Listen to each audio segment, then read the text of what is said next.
At the time of making this video, the Super Mario Bros. Movie has grossed over $1.3 billion and has now surpassed Frozen as the second highest grossing animated feature of all time. It's clearly a massive commercial success, setting multiple box office records, including the highest grossing film based on a video game. Which is interesting because, believe it or not, you could have said the exact same thing 30 years ago in 1993. Because the original Super Mario Bros. Was the first feature film based on a video game. So technically, at the time, it was the highest grossing film based on a video game, even though it was a total disaster that actually lost money in the end and was considered by many at the time to be one of the worst movies ever made. Hey guys, welcome back to the show, and on this episode I'm going to be talking about these two movies because even though they are both based on Super Mario Bros., in many ways they are polar opposites. As I said, the new movie is clearly a commercial success, but while the general public seems to love the movie, the critics are pretty split. For me, I thought it was okay. It was more or less what I expected. I knew that there were going to be some things that I didn't like about it, but I will say that there were more things that I did like about it than I thought that there would be. There's some great references to the old games. There's good use of the music and the sounds from the games. The characters look like the characters. There's even this platform sequence at the beginning, which I thought was clever. There's also some Easter eggs that fans will enjoy. For example, this arcade game called Jumpman. Jumpman was, of course, the original name given to Mario in his first appearance in Donkey Kong. Now, I gotta talk about a topic that has been debated ever since it was announced, and that is the casting. There were a lot of fans that thought that Mario should have been voiced by Charles Martinet instead of Chris Pratt. After all, Charles Martinet has been the voice of Mario for over 30 years, as well as Luigi, Wario, Waluigi, and others. Apparently, both Chris Pratt and Charlie Day originally voiced Mario and Luigi with New York accents, but these performances were scrapped because Mario ended up sounding too much like Tony Soprano, and Charlie was told his accent sounded too much like a character from Goodfellas, a sentiment which Charlie disagreed with. They would say, Charlie, maybe a little less Goodfellas in this one. I'm like, Yeah. all right. I think you're wrong, but fine. In the end, I think Charlie's voice still kind of works for Luigi, but Mario honestly sounds like it could have been anybody. You, sir, have a deal. I'll fight you, son, and win. They had Seth Rogen as the voice for Donkey Kong in this movie, and he said, "I was very clear that I don't do voices. If you want me to be in this movie, then it's going to sound like me, and that's it." That was the beginning and end of that conversation. And, well, that's exactly what they got. And quite honestly, I think it sounds awful. I don't think it fits at all. Oh, I'm sorry. Okay. Now you die. So this is the end. Being slowly digested by an eel next to a idiot in overalls. And here's the thing. I get why they cast movie stars to do the voices of these characters. This has been a debate that has been going on for a long time. Studios using movie stars and celebrities to voice characters in animated feature films instead of voice actors. Now, do I think there are voice actors out there who would have been better suited for some of these characters? 100%. There's no doubt in my mind, but unfortunately, that's not what it's about. It's about star power, and that's really what it comes down to. Movie stars are movie stars because they're in front of the camera, they're in the big movies. People know what they look like, they recognize them. Voice actors are usually always behind the microphone. They're behind the character that they're voicing. They are insanely talented performers, but because of their performances, their voices, the characters, are more recognizable than them. If you were to hold up a picture of SpongeBob to a group of 1,000 people, how many do you think would know the character? Even if they haven't watched the show, they'd at least know who that was. Now, you took that same group of people and you held up a picture of Tom Kenny, how many do you think would know who he is? Same with, pick one, Billy West. The guy has voiced more characters than I can count. I've basically been listening to him my entire life, ever since I was a kid, well into adulthood, through movies and TV shows, but the fact remains, more people know who Chris Pratt is and what he looks like than Billy West. Studios want to attach big names to their movies. It's going to sell more tickets if movie stars are involved, because aside from just having their names and voices in the film, they are going to be doing promotion. You know when you see those interviews when they're talking about the movie, or you watch late night talk shows and they appear and they're like, yeah, I'm doing this movie and blah, blah, blah, here's a clip. They're not doing that because they have nothing else to do. Promotional tours are part of their contract. So while I understand why they did it, I still think they could have done a better job with some of this casting. I should note that I think Jack Black and Keegan-Michael Key had some really good performances here. Open the gates Or die. Do not touch that mushroom, you'll die! Oh, I'm sorry. That one's perfectly fine. Now, Charles Martinet does have a few cameos in this movie, but hearing his voice next to Mario almost made me kind of sad that they couldn't have done a better job casting Mario. Too much? It's perfect! Wahoo! The story isn't anything super special. I thought the writing was definitely lacking in some parts, but overall, it's not bad, it's just okay. In the movie, Bowser steals the superstar and is on his way to destroy the Mushroom Kingdom. Of course, everybody is kind of freaked out about this, but Peach reassures everyone that everything will be okay because she's going to ask the Kong army for help.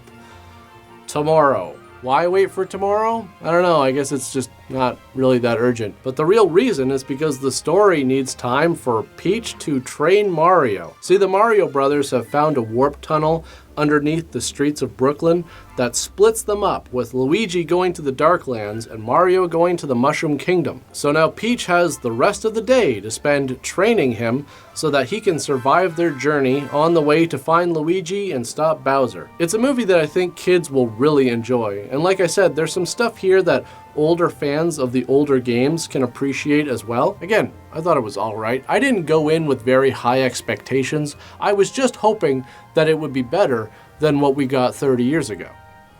Which it was. I mean, I grew up watching the video game adaptations of the 90s, so... Too bad you yeah, will die. I've seen things. Over the past 3 decades, there have been more than a few movies based on video games. And for the most part, video game movies have been historically, there's really no other way to say this, pretty awful. So it kind of makes you wonder, if so many of these adaptations were so bad, why continue making them? It would be easy to say that it doesn't matter how good or bad the movie is as long as it makes money, and that's true. For a studio, selling a movie based on a product that is already popular and successful is a pretty safe bet. But it doesn't always work. Case in point, Super Mario Bros. Now, I want to give a lot of credit to the author Jamie Russell and his book, Generation Xbox, because that's where I found a ton of great information about what went on during the production of this movie, because it was a total gong show. So I vividly remember when this movie came out, because as a kid, I loved the games. So naturally, I was excited for this movie. I mean, up until that point, the only time I had seen a movie with Mario in it was The Wizard, and that was more of a really long commercial than a movie. Wait, what is that? Power glove. Oh my god, it's a Power Glove. It's a Power Glove, guys. I've heard of this thing. It's gonna be like the next big thing from Nintendo.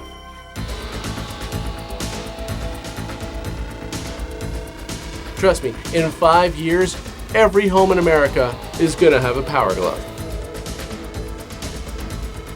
Hey, does your arm ever get tired, keeping it extended like that? Because it almost looks as if the glove is making the game harder to play, but that can't be right.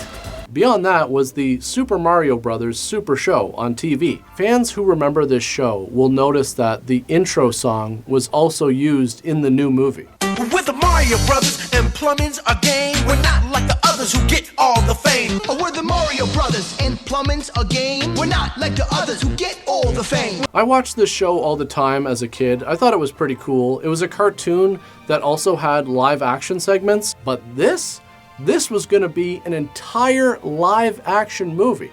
And I was 8 years old at the time, so there really wasn't a pessimistic bone in my body. Sometimes I think it would be nice to go back to that, you know? Just have a positive outlook on stuff again. That's never gonna happen. So what happened with this movie? Why was it such a disaster? Well, the problem with making a live-action version of Super Mario Bros. Is that you're making a live-action version of Super Mario Bros. Keep in mind that this was 30 years ago. Video games weren't exactly known for having deep storylines and characters so developed that you could make almost a shot-for-shot, line-for-line adaptation like today. So, is it everything you hoped for? Is everything you were hoping for? In 1993, there were only a handful of Mario games compared to how many there are today. And when you look at the elements that make up a Super Mario game, it's weird. So the movie was bound to be weird as well. But I don't think anybody was expecting it to be this weird. By the late 1980s, Nintendo was so popular that when Super Mario Bros. 2 came out, stores were having trouble keeping it in stock. You came 1,000 miles just for this game? I've done 7 stores a day for 3 weeks now, and I cannot find it. At one point, there was even a lock that parents could buy to put on the Nintendo to control how much their kids were playing it, which always seemed kind of dumb to me. My parents would just unplug it and then just take the system and put it in a place where I couldn't get it. Now, at the time, there were games based on movies, but a movie based on a game? It just wasn't a priority for Nintendo. They saw it as a distraction, and it makes sense when you consider that they were making such an insane amount of money off of games. By 1992, it was more than every movie studio in Hollywood combined. In the US alone, Super Mario Bros. 3 had brought in $595 million by that point. That's over $1.2 billion today. As I mentioned before, The Wizard was basically a really long commercial for Nintendo products, especially Super Mario Bros. 3. So you would think Nintendo would be excited for that movie, but no, they couldn't care less. According to one of the producers, Nintendo had no need, no desire, no want to make this movie. Nintendo knew that the game was going to sell regardless. The movie really didn't matter. And it was the same with the original Super Mario Bros. Movie. It was Roland Joffe, the British film director, producer. He directed The Killing Fields. If you haven't seen that movie, you should. And Jake Eberts, producer of Dances with Wolves, who ultimately produced Super Mario Bros. Joffe went to Nintendo and presented them with the idea of turning Super Mario Bros. Into a movie. The problem was, apparently, other major studios had offered Nintendo $5 to $10 million for the rights, and he just couldn't offer that much money. So he basically told them, look, we don't have a lot of money to give you, but what we can give you is more creative control. But Nintendo didn't care, and that's what I find so amusing about this whole thing. They sold him the rights for only $2 million. Everyone else in Hollywood was pissed off that they didn't get it. And on top of all of that, Nintendo didn't really give a shit. Apparently, they saw this as kind of an experiment. You know, like, all right, sure, let's see what happens here. They were so confident that the Mario brand was bulletproof that even if this movie turned out to be absolutely awful, it would have zero effect. And they were right. Eventually, Joffe settled on Rocky Morton and Annabelle Jankel to direct the movie. The husband and wife directing team was known for creating Max Headroom back in the 1980s. But here's the thing. None of them wanted to make a kids movie. They wanted this to be dark. And after the screenplay was revised several times, it was. Mojo Nixon, who played Toad in the movie, described the screenplay as being a cross between Pee-wee's Big Adventure and RoboCop 2. It included prostitutes, exotic dancers. It was clearly more oriented towards an older audience. And this is still evident in the finished film. Just look at the production design. It resembles a lot of the futuristic sci-fi action movies of the 80s and early 90s. It's easy to see the influence of movies such as Blade Runner, which makes sense because the production designer for this movie was the art director on Blade Runner. Now, I actually love this movie's production design. I think for what they were going for with the tone of that screenplay, I think it totally works. But when executives from the major studios came to visit the set, They were not impressed. Remember, making a movie is one thing. Distributing a movie is another. So you had the major studios coming to visit to see if this is something that they might want to buy the distribution rights for. And they're all standing there basically going, what the hell is this? We thought this was supposed to be a kid's movie. So the producers decided to get the screenplay revised again to appease the studios. The only problem is that they only had a week until they needed to start shooting this thing. The cast starts arriving to the set, and now they're pissed off because this new script is not the script they signed on for. And since it was done so quickly, there were a bunch of problems with it. One of the directors said it made no sense, but they had to go with it. It was such a mess that they were basically rewriting it as they went along. And once again, do you think Nintendo really cared? No, they didn't get involved. They didn't even send a representative to the shoot. In fact, the only thing they sent was apparently a poster and a couple of super scopes, which were actually used by the prop department. Bob Hoskins, who played Mario, hated shooting this movie. He once said, "The worst thing I ever did, Super Mario Brothers. It was a nightmare. The whole experience was a nightmare." John Leguizamo said it was like being directed by Chip and Dale. In Super Mario Brothers, the meteorite that hit the Earth 65 million years ago created a parallel dimension where the dinosaurs survived and evolved. Koopa is trying to merge the two dimensions, and in order to do so, he needs a fragment of the meteorite from Princess Daisy, whose mother sent her to the human dimension when she was a baby in order to hide her from Koopa. 20 years later, the Mario brothers meet Daisy and follow her into the Dino dimension after she gets kidnapped by Koopa's henchmen.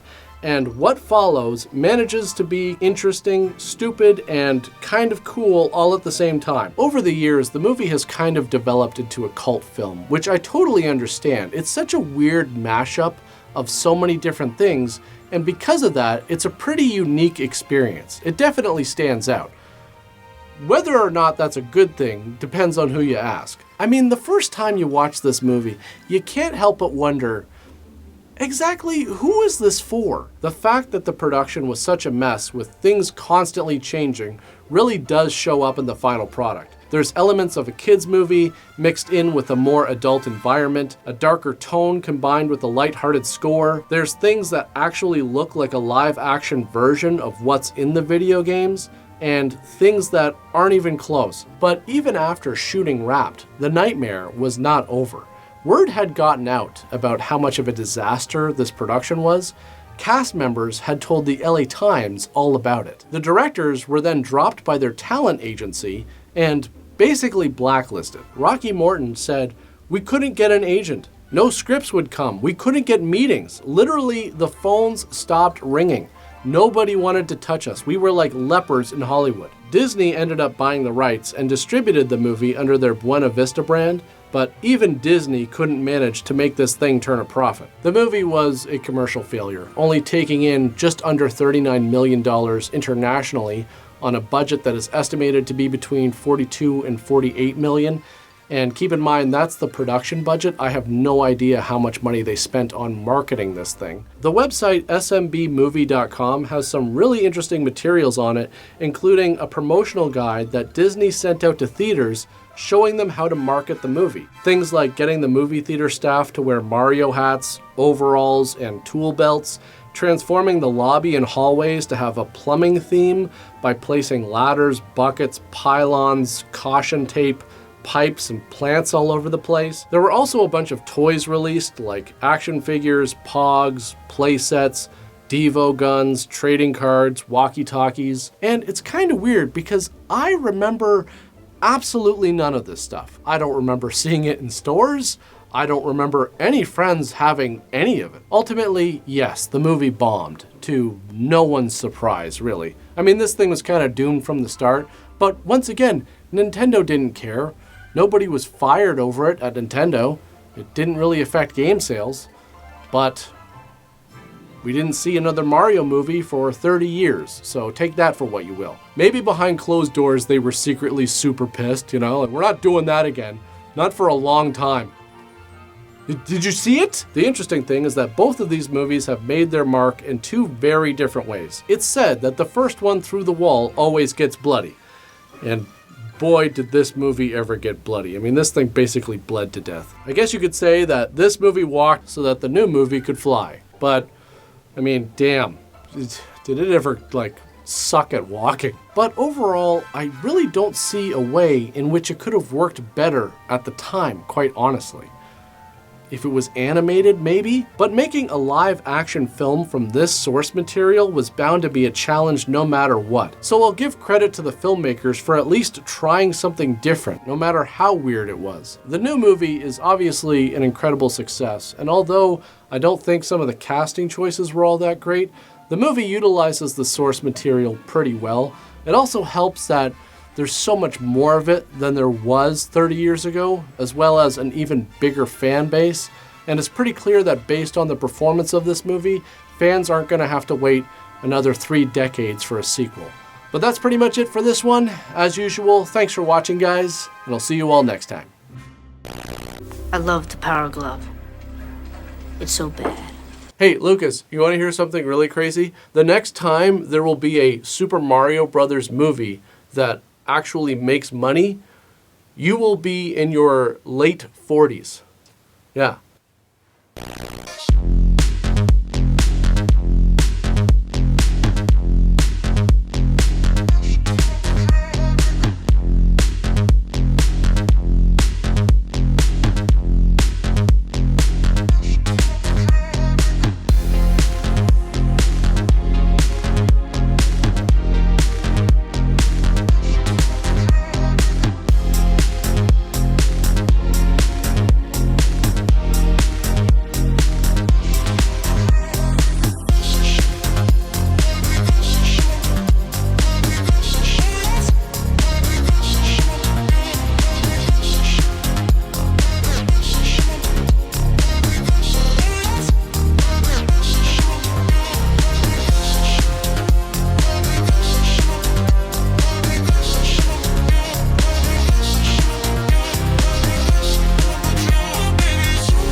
Some black boys, some black boys.